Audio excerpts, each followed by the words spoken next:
It's Ruth here, and I also have Robbie with me too. Yeah, I'm here too, and we're here to continue our series this autumn, diving into different parts of the coaching business flywheel. If you haven't already, this is the third episode in this kind of mini series, scattered amongst other episodes. So you can go back and check out those other episodes. There's one where we give a high level overview of the coaching business flywheel, which people who haven't checked it out yet is my idea of a virtuous cycle, which if you pay attention to it, helps you think about growing your coaching business. But also, I think, and we'll get into this again today, these are the fundamental things that have to happen in every sustainable coaching business. So there's an episode about that, and then we touched into the first of those things, the first of those 5 things that you have to do, connecting with people. In the last episode in this series that we did, we recorded a little while ago, so we were just talking before we switched on about picking up that energy. And I think one of the things, Ruth, since we last recorded, you asked a great question in I think the first episode in that series, which is like, how is this different to all the stuff that people have out there? And I think I might have said this at the time, but I've been thinking about it quite a lot. It's like, I think what we're trying to do with this flywheel is we're not saying how to do it. We're just saying this is how it works. Now, in these episodes, we are going to get into some ways to do it.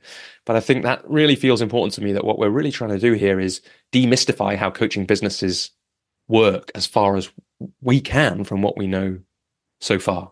You might want to say something about that, but just should probably say, if people haven't, it could be useful to, we're going to get into today offering people opportunities to experience you more. That's one of the things on the coaching business flywheel. If you want to see the flywheel, if you just Google the coaching business flywheel or go to thecoachesjourney.com, you can see an image of it. Anything you want to pick up from what I just said, Ruth, before we move in? Yeah, there was just something when you referred to the question that I'd asked about how is this different from make 6 figures in 6 weeks. And I think just something I'd like to pick out there is that phrase of you can't help but, that kind of applies to the arrows throughout the flywheel. If you do this thing, you can't help but. Yeah. I always say almost can't help but, because I'm Okay, almost. Yeah. Enneagram type 6, so I doubt everything, because it's like it's almost as good as if you do enough of these things. But of course, there's that. I think the almost is important, because that's about being skillful at each stage of this. But yeah, the idea for people who haven't been back before is, if you do the first thing on the flywheel, you almost can't help but do the second thing. So in that case, if you connect with more people, you almost can't help but end up offering people opportunities to experience you more. And that's kind of where we're up to. So we talked last time about how connecting with people is, in a way, the fundamental part of this, because it is the first experience of, you're giving people an experience of yourself as you do that. That was one of the insights that I really got from that last conversation we had. But here we're going another stage forward. So we're recording these back to back. You'll get these 2 episodes, this one and the next one, a couple of weeks apart. But the next 2 things are on the flywheel. So if you connect with more people, you almost can't help but offer people opportunities to experience you more. If you offer people opportunities to experience you more, you almost can't help but create insight for those people. We're going to do those 2 together. They are closely related. And of course, it's a model, right? So lots of these things sometimes happen at once. But the crucial thing we're going to talk about in this conversation is, I guess, why you might want to offer people to opportunities to experience you more, and why it's important to focus on the offering. And at the top of this, I want to say that, right? The things on the flywheel are things that are within my control as a coach to do. So I can't guarantee that someone will take me up on the opportunity that I'm offering them, but I can control whether I offer that opportunity. So that's an important distinction that it's worth saying up front, because as we talk about it, we're going to be in the messy complexity of reality, and we're going to be talking about with offering and giving experiences at once. So it's maybe a bit vague, but I wanted to say that at the top. Anything you want to ask about that, Ruth, or shall I just jump into some of the kind of fundamentals here? No, it's not something to ask. I think it's just a point to think about, and it kind of relates back to almost can't help but. And this is why it is different from make 6 figures in 6 weeks, is because there's no time scale So Yeah. connecting with people might mean that 2 years down the line, one of those people that you connected with comes back to you.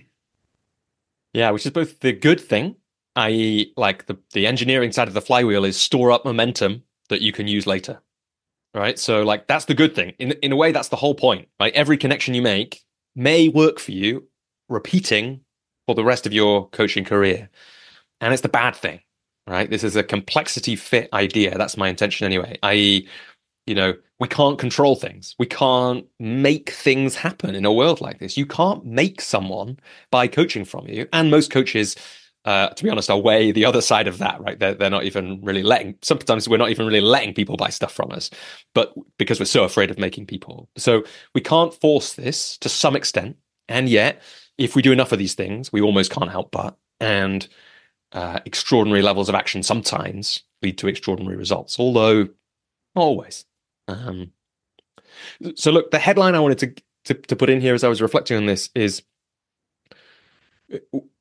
with this flywheel, what we're saying is if you do these things, you almost can't help but, if you do enough of these things, you almost can't help but have a sustainable coaching business. One of the crucial moments in a sustainable coaching business is somebody pays you some money. And really, one of the principles here is to pay you some money, people have to trust you to deliver something based on the money they're giving you. That's why they're giving you the money. They're giving you some money so that they can get something that they want. This is like the fundamental transaction, I guess. And why we're doing this, why we're giving people an opportunity to experience us more, is to build that trust so that they feel more confident that that they will get what they want from us. And it reminded me of quite like early on in my coaching business, a couple of years in, I was trying to think what training will I do next? And I basically thought of who would I be most excited to do some training with? And the person that came to mind was Brene Brown. And I had been in a room with Brene Brown. I went to see her talk, but I'd never spoken to her. And she never actually really offered to sell me anything. And yet, I had experienced her through her books, through her TED Talks initially, then through her books, then through some podcast appearances, and then through this like truly like I can see it and feel the experience of being in the room. It was a funny event. I think there were about 3 men there out of about 400 people because it was an event run by the women's magazine Red. And so When was this? this was 2015. Wow.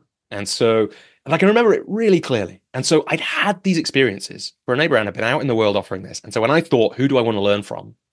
I thought Brene Brown. Now, unfortunately, and then I got excited because I was like, actually, when I add this up, I could go to Texas, where maybe she would actually be there if I did her Dare to Lead training. Unfortunately, this is the only time this has ever happened. I was restricted by my lack of coaching credential at that time. So it's the only time in the whole, I've got an ICF coaching credential, but you were only allowed to join her Dare to Lead training at that point or Daring Way training it was at that point, if you were a qualified social worker or a credentialed therapist or credentialed coach or maybe some other things as well. So then I basically thought, okay, I can't train with Brene. So is there anyone else who I would feel just as excited to train with? And I thought of Rich Litvin. And the story is the same, right? But this time I'd never been in a room with Rich. I'd read his book and I'd listened to him on some Coaches Rising events. But I felt like I'd experienced him. And it hadn't experienced him that much. And essentially at that point, I tried to buy a 10,000 pound or dollar, I can't remember, thing, essentially off a web page within a few weeks of having that thought, despite having had no direct experience of him, except he had offered many opportunities to experience him more, including, I don't know if he still does this. I don't kind of see him doing events on other people's things anymore, but he was on the Coaches Rising Summit one year, and while everyone else did a talk, Litvin didn't do a talk. Litvin did coaching. And this was because he wanted people to have the most connected experience of working with him that he could give them without them working with him. And I can remember the name of the woman. She was called Anjali, and it was amazing. And I can remember where I was when I was listening to this thing. And after that, I kind of knew something was up there for me. And that's why I ended up spending all that money working with him. And it was worth it. And I never really doubted that. So this is why we might want to give people opportunities to experience us more.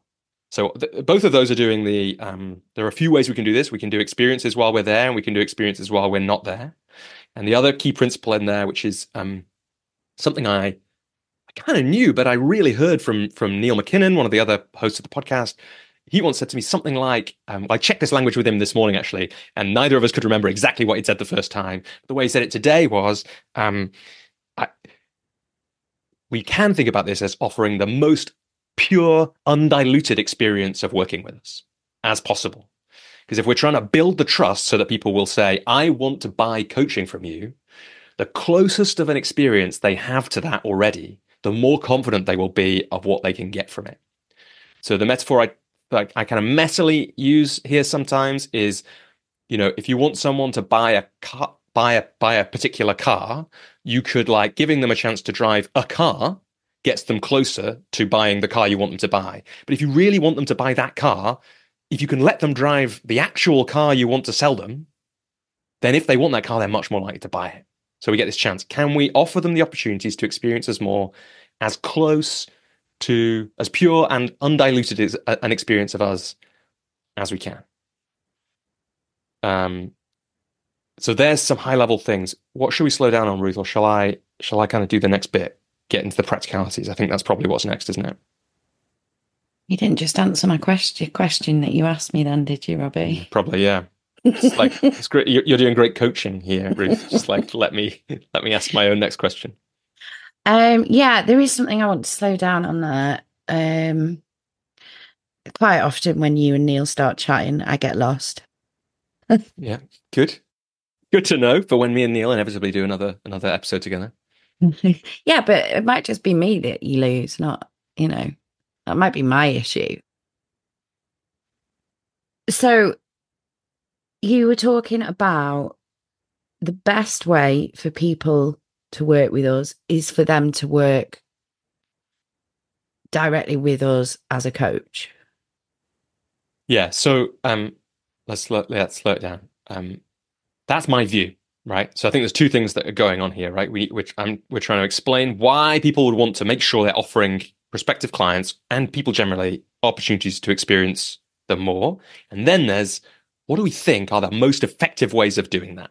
So those two things are going on. So for example, pretty much anyone who has a coaching sales process, i.e. who has a coaching business, has been told or suggested or seen other coaches doing this thing that we're talking about. So an inquiry comes in, almost no coaches just reply to the email saying, here's how I work, here's how much it costs, pay me here on this credit card page or with this invoice. Almost everyone says, come along to a chemistry call. Or Phil Bolton, who was on the podcast in episode 2, who's great on some of this stuff, the way he called that chemistry call was a consultation. And he had some frameworks for that, slightly different word, essentially the same thing. We're going to have a conversation. We're going to work out if it's right for us to work together. And then for me, one of the great contributions of the Prosperous Coach is, and I've heard Livin say that this is partly a response to what was happening at the time, i.e. people were trying to sell coaching based on a 15-minute chemistry call experience of them. And what they said in the Prosperous Coach is, well, what if instead you give people 2 hours of your absolute best coaching? And at the end of that, they're going to want to work with you if they're the right person, because they're going to have just had this amazing experience with you. And you focus on serving really deeply. And what Neil's reflection is one of the ways we can think about the kinds of experiences we offer people is, how close to a pure, undiluted experience of me coaching you can I give you using whichever medium it is? And in a way, the A-star gold standard experience of coaching with me is coaching with me. Yeah. Does that make sense? Yeah. So what are the other ways? Yeah. Or do you not want to go there yet? Have I jumped ahead? Let's do it. I think it's the right thing. So I think there's a few ways to think about it. In a way, so there's all the things we can do to okay, yeah. So we're in this muddy period now between this episode and the next episode, which is, we're going to talk now about the ways we might create insight with people. But we also need to talk about, how do we offer those things to people? right? So Yeah. because that's what this episode is about, right? If we were being pure about this is about, so let's say one way, so it's all the things that we see coaches do. So all the things that people try to sell to coaches via LinkedIn as the 6 steps to 6 figures in 6 days, or whatever it was you said earlier, they are all usually they will include some kind of time when you create insight for people. So maybe I'm getting a LinkedIn ad at the moment for one, which is like, it actually is 6-step process to 6-figure coaching business using only LinkedIn. Right. And there's no way that doesn't have at some point an offer to experience the coach more, right, in some way. But all the things that coaches do to generate clients are an opportunity to experience you more. So blog posts, podcasts, social media, talks, workshops, other kinds of work. So facilitation or training that you might do. So all of those are opportunities to experience the coach more. And we can with each of those, if we zoom in on what we're trying to do is build the trust in the person so that they really believe that your coaching will do what you think it will do, right? You think it's going to really serve them. How do we help them understand and see that and know that it's the right time for them? All those things you can do through social media, podcasts, blogs, whatever it is, the more you can make them a real experience of you, and the more you can create insight, the better, right? So Yeah. having a chat GPT generated blog about why coaching is useful, far less useful for growing coaching business than an actual reflection from you about what it's like to live as a human, right? For you. Because then they get an experience of what's it like for Ruth to be a human. And I'd heard people say this, and then it started happening after I'd created a body of work. People be like, oh, you feel like you're writing. Or, you're like the guy on the podcast. Alex Whitten said in one of his testimonial, it's like, the Coach's Journey community, it's like the podcast, but on steroids, right? And that's his way of saying this. It's like the podcast isn't a full experience of working with me, but it's not that far off. Like it's like the flavor is still there because I'm still there and I'm working quite hard actually to be an actual person on a podcast, not a polished version of Robbie.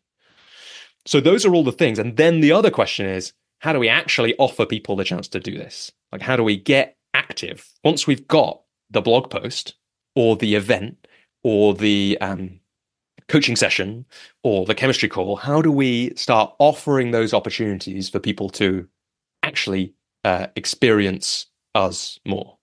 Does that make sense? Is there anything there you want to pick up? Yeah, I think it's interesting that like you see this as being really connected to creating insight, but I see it quite separate. Nice. Say some more about that. Well, in the same way that like my initial look at the coaching flywheel, connecting with people meant in my head inviting them to a coaching session. Yeah. So it is just about really slowing down, because connecting in the way that we talked about it was about being near people, meeting people. That wasn't about inviting. That wasn't about asking them to work with you or if they wanted to work with you. So in the same way, this bit for me is about how do you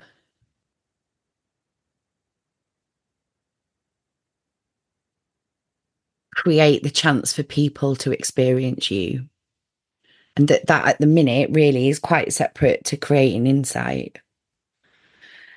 And I think, and like it's up to you, because we are trying to keep this as short and sweet as possible, that actually digging into those ways that you've kind of just listed off. So you said, blog posts, facilitation, training. Actually, it could be quite useful to talk about those and how that can give people the chance to work with you. Yeah. Yeah, this is so interesting. And I can't remember if I said this after we started recording or before, but I think for these two, the coaching business flywheel is a new model, right? It's only been in existence really in its current form for less than a year. And this is as much an opportunity for us to explore it and test it as it is to share it with people, to be totally transparent.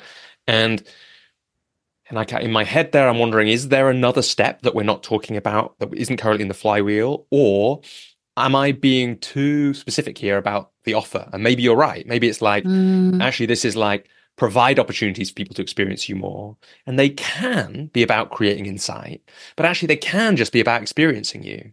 I think you have to do both things, but they don't have to happen at the same time. And I'm kind of talking about them as though they have yeah, to happen at the same no, time, right? I'm Yeah, definitely nice. talking about them happening separately.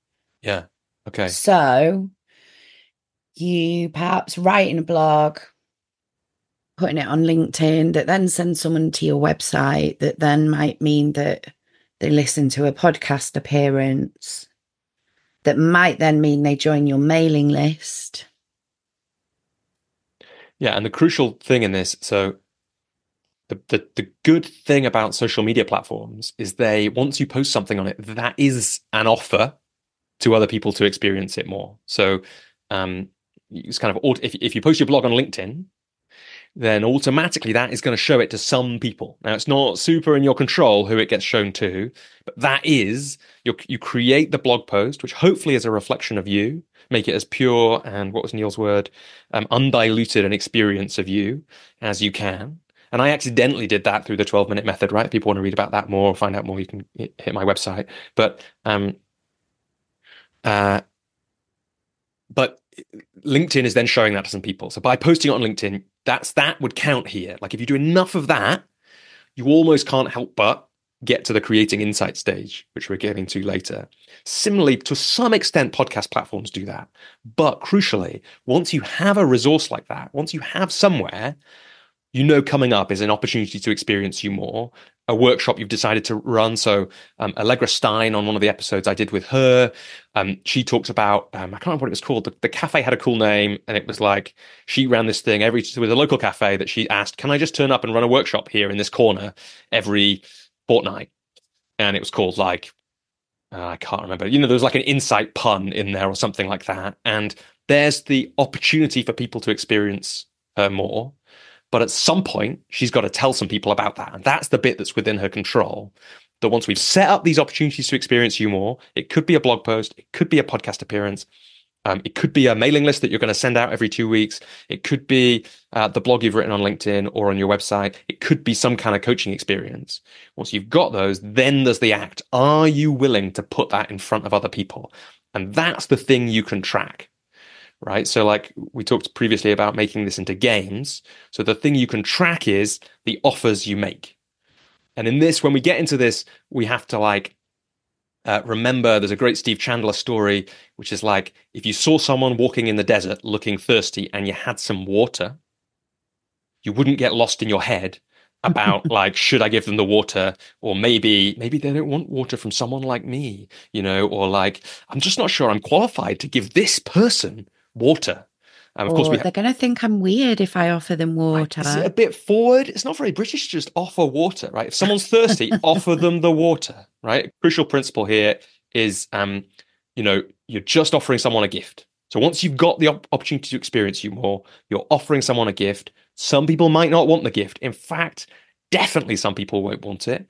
That's okay. If someone comes out of the desert, you think they're coming out of the desert, and you think they would like a drink of water, if they say no, you're not going to force them to drink the water, but definitely better to have offered them that drink in case they really need it.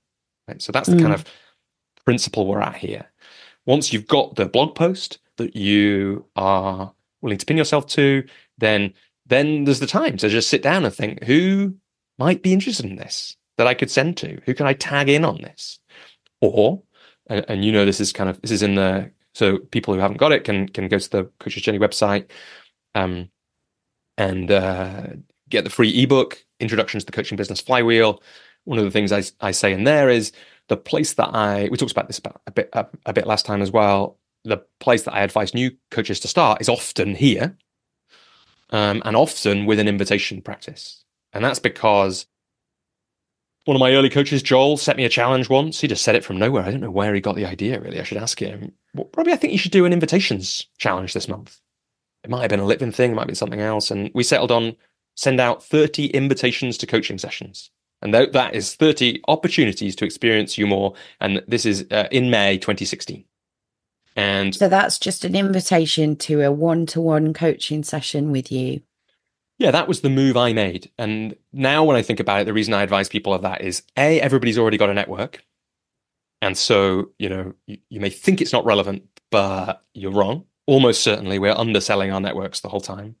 Um, and then crucially, if we get back to the flywheel language that you pulled out at the start, if you have an invitations practice, i.e., you practice sending out invitations, you almost can't help but have a coaching practice, i.e., some people to coach. In the end, if you send enough some invitations, some people will say yes, especially if you word them well. And if people want the way I word them, I'll kind of give high level versions of a couple in a minute. You can buy template emails. It's called the Coaching Business Flywheel Booster Pack, which comes with a guarantee, a full money back guarantee as well.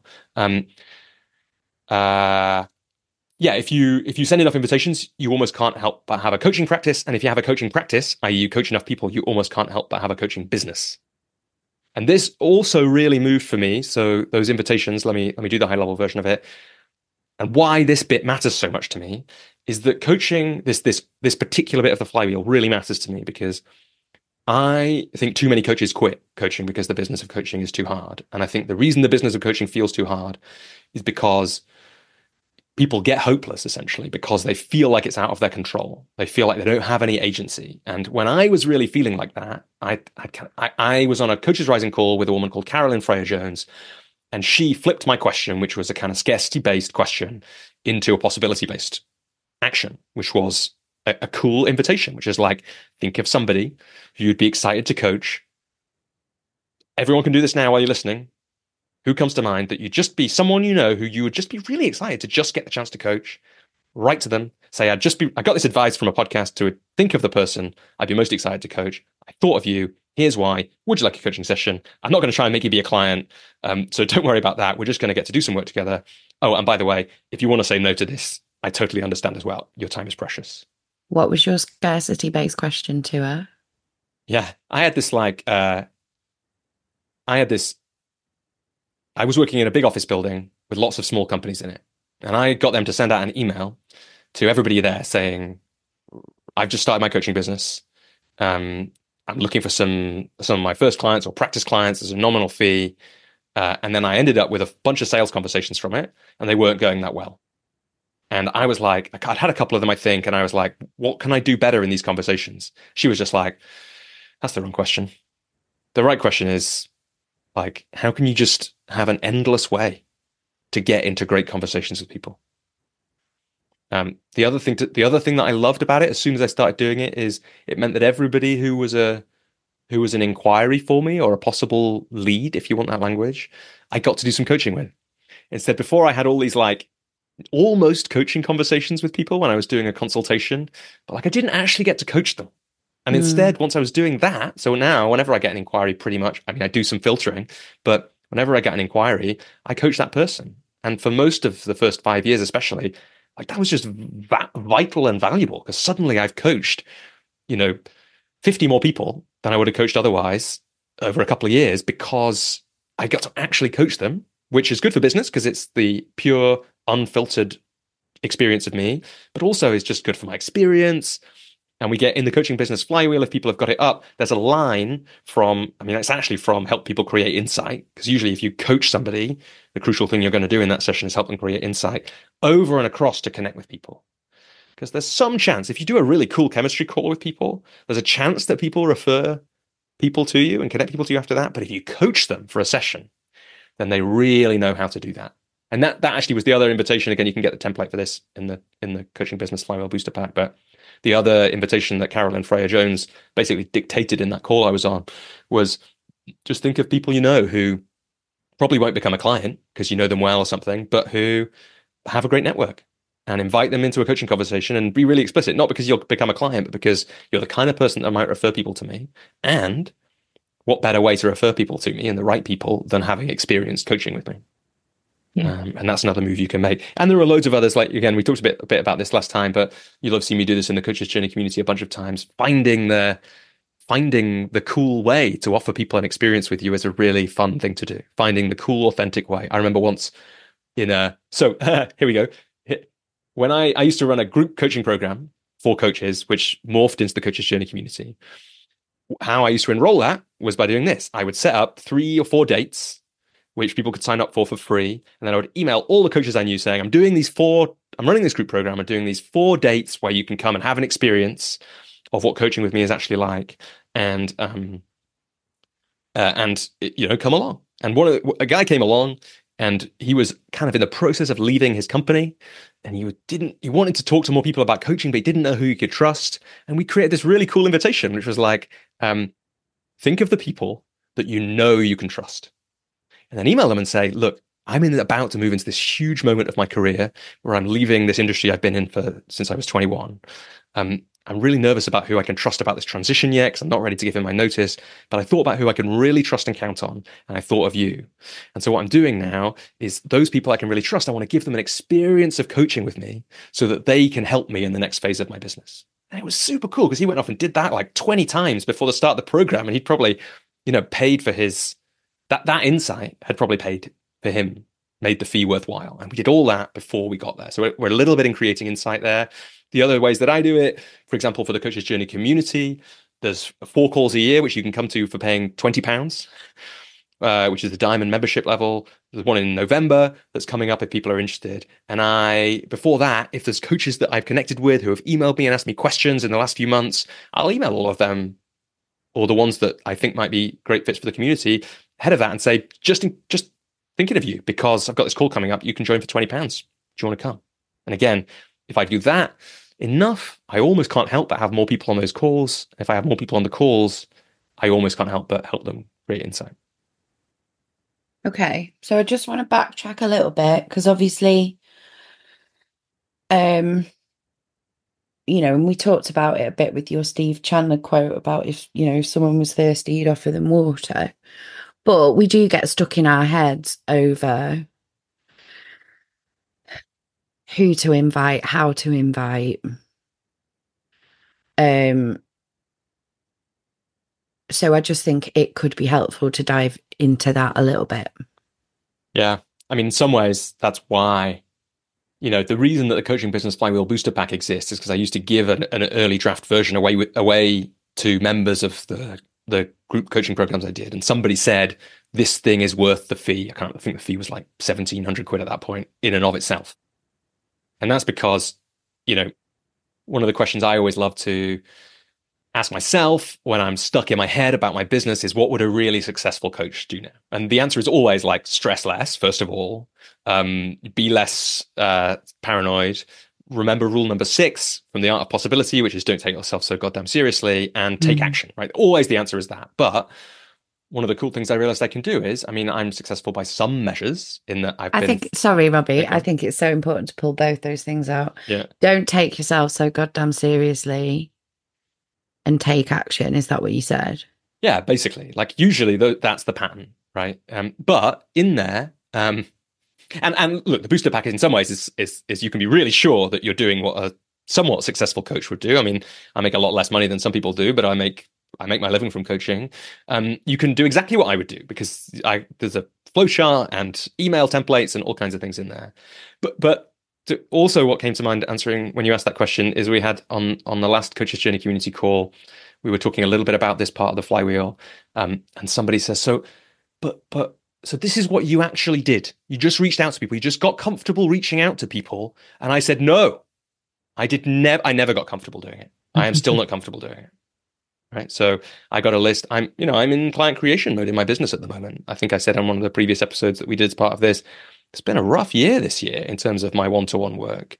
Interestingly, some of my, there are other things which are offering people a chance to experience me more, which I've been doing more of this year than before, but in terms of talks and workshops, but it's been tough. So I'm in client creation mode and I'm working down my list, right?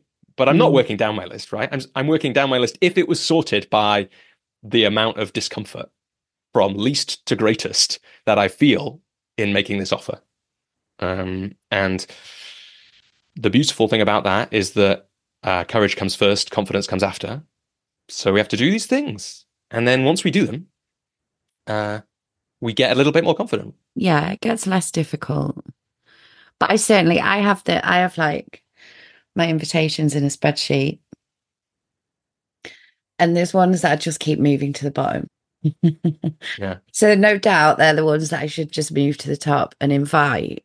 Yeah. So I was on a call last night with a guy called Frederic Laloux, who wrote a book called Reinventing Organizations, which some people will have heard. His current work is cool, actually. It's about, it's called The Week, and it's about mobilizing people, basically getting people out of stuckness around climate change action, which for some people obviously is a hugely important thing. But what was cool, my favorite moment of the call, and Frederick, he said this as he checked out, his favorite moment was he went into one of the breakouts and he had this insight that we think are, this is kind of related to this, and it's just such a cool insight that's in my mind. I want to share it.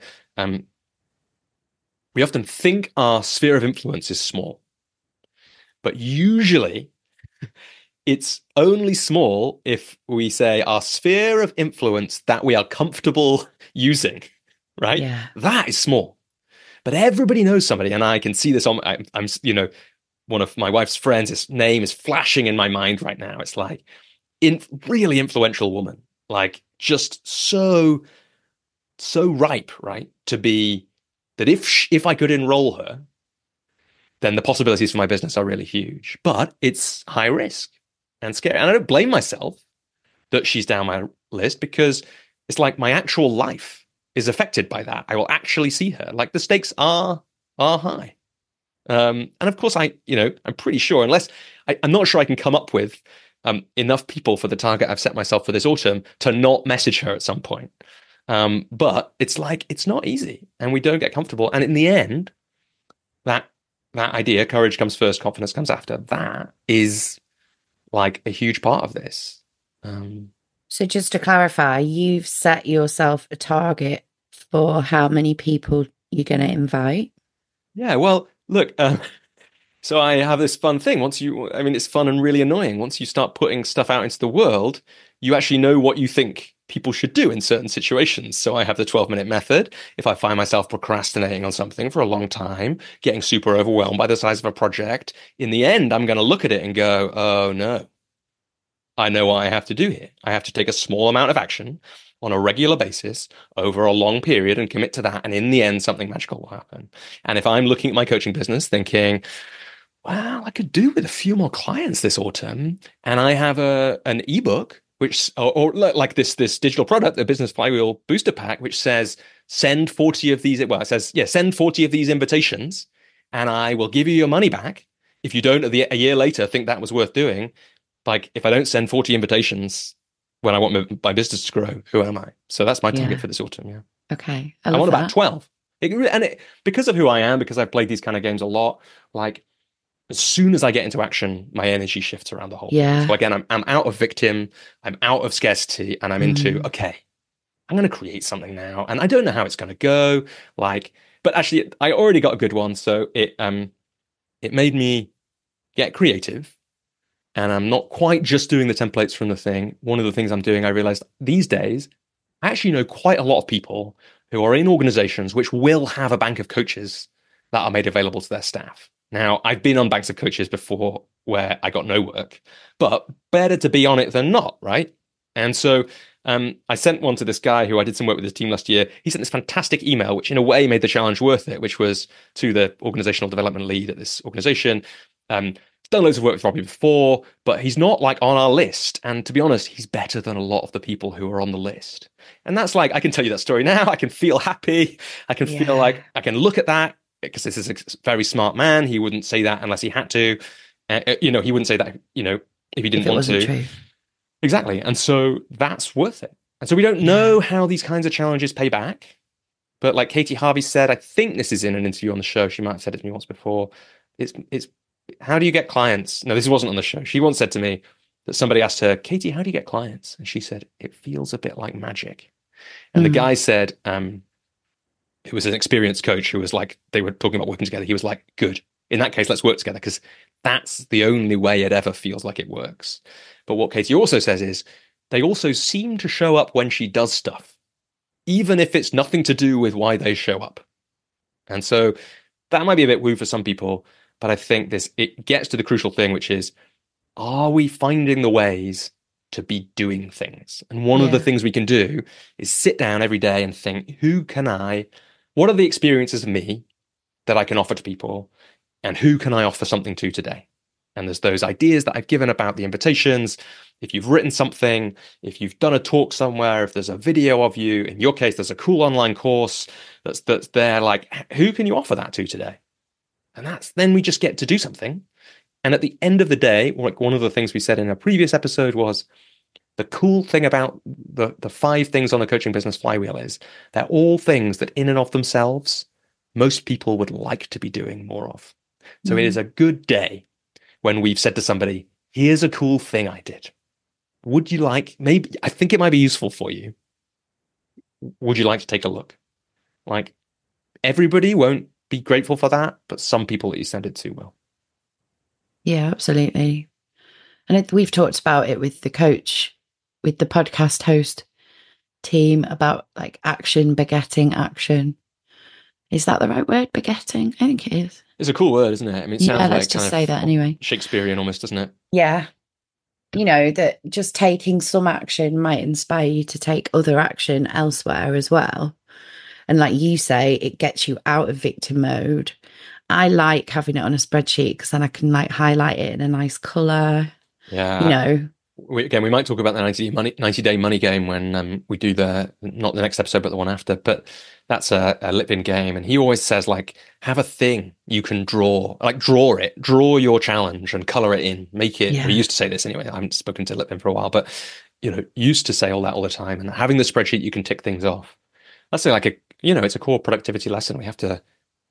In fact, I've heard people say, meaning and fulfillment doesn't come from goals. It always comes from seeing that you're successfully working towards a goal. So, like, show yourself that.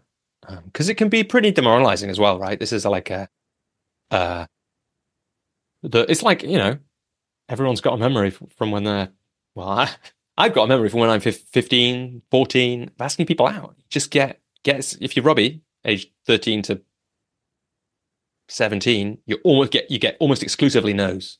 It's pretty demoralizing, right? No one wants to be feeling the flashback to that, right? That's what it's a bit like sometimes. But remember the water metaphor, right? All you're doing is offering somebody a gift. Giving people stuff is nice. Some people don't want your gift. Everyone's return, sometimes you give people a present at their birthday, they're gonna give it away. Like, that's just how it is. But you still give the present. It's a nice thing to do. Yeah, and also with coaching, they can give it away to someone else. Right.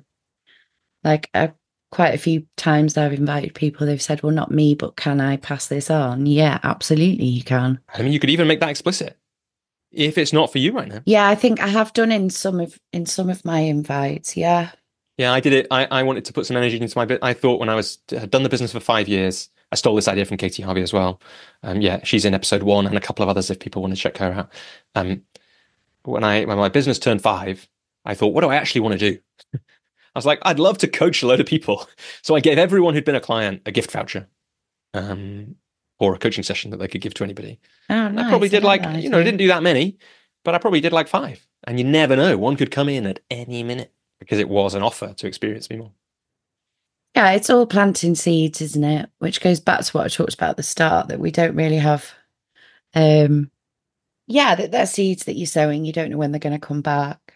I'm gonna hurry you up. I'm also going to say that the Lindsay Lewis, is it Lindsay Lewis? Lindsay episode, Lewis, yeah. 45, I think, is a really good one to listen to about invitations. And also, I think it might have been Phil Bolton, and I loved this. Correct me if I'm wrong.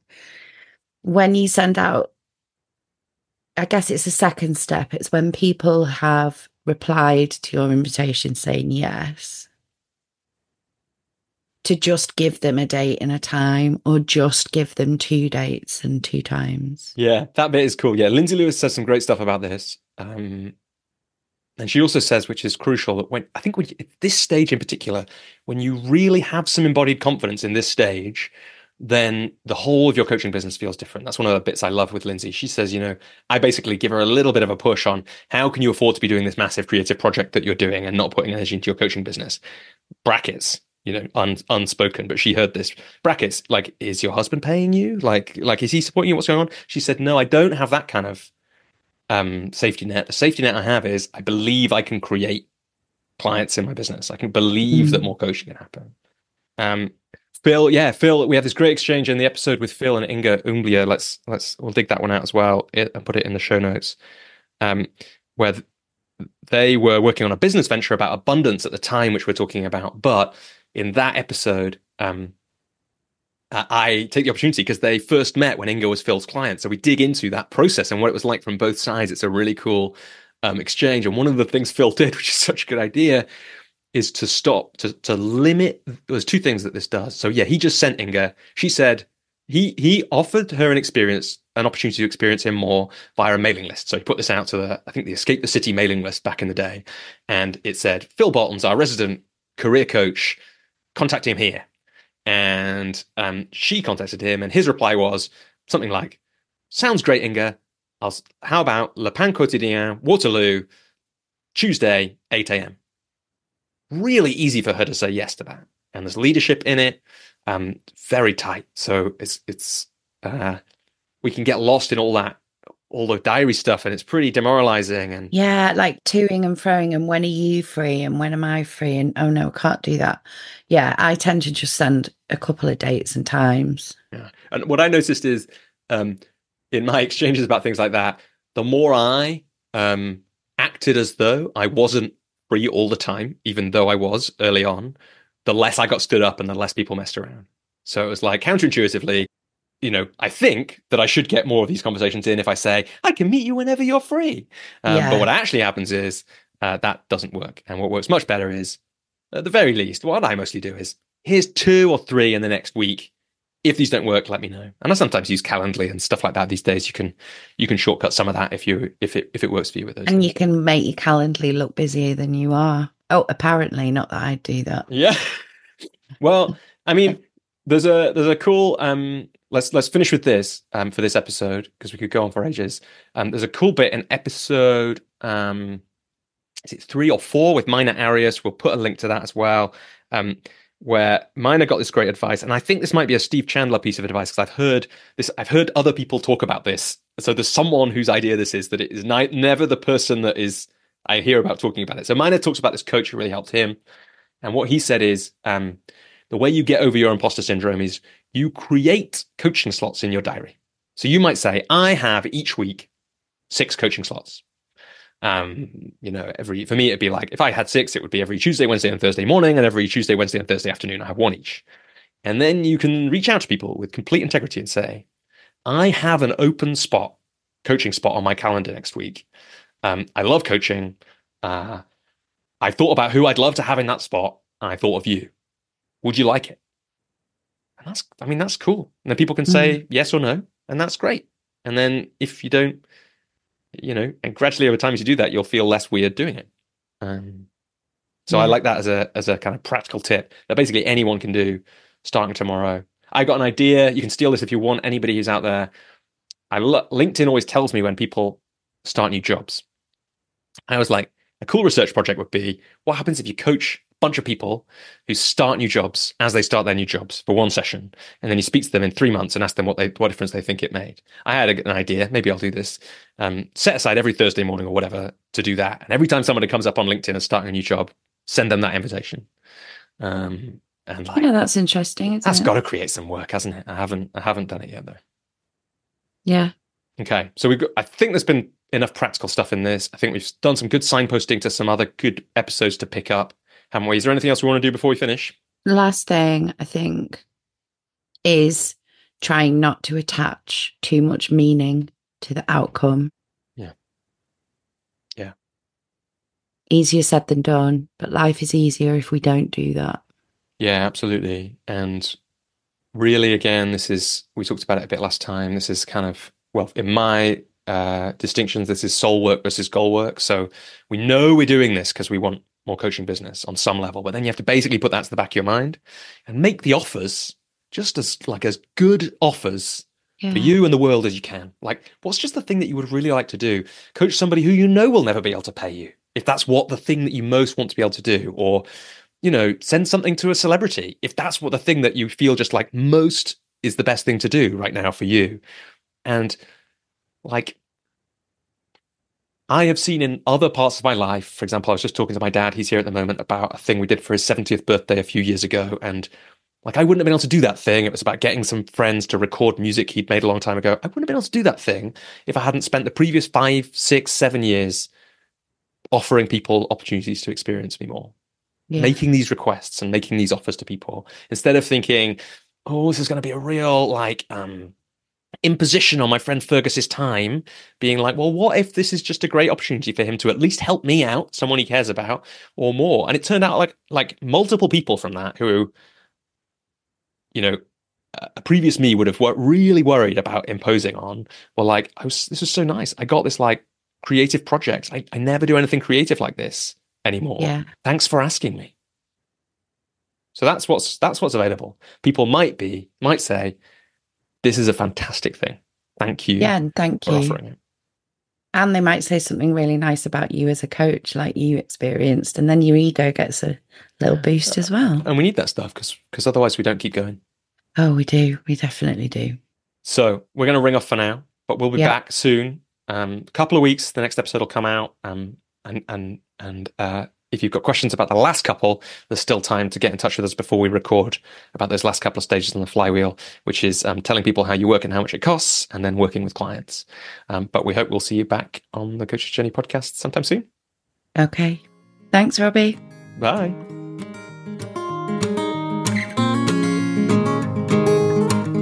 Hello everybody, Robbie here, and just a few quick things to share with you before you go on to the rest of your day. Thanks for getting all the way to the end of this episode. I'm imagining that means that you think the work we're doing is important and valuable, and we think so too. And that's why I want to tell you about a way to support the Coach's Journey and get coaching from me and be part of an amazing group of coaches.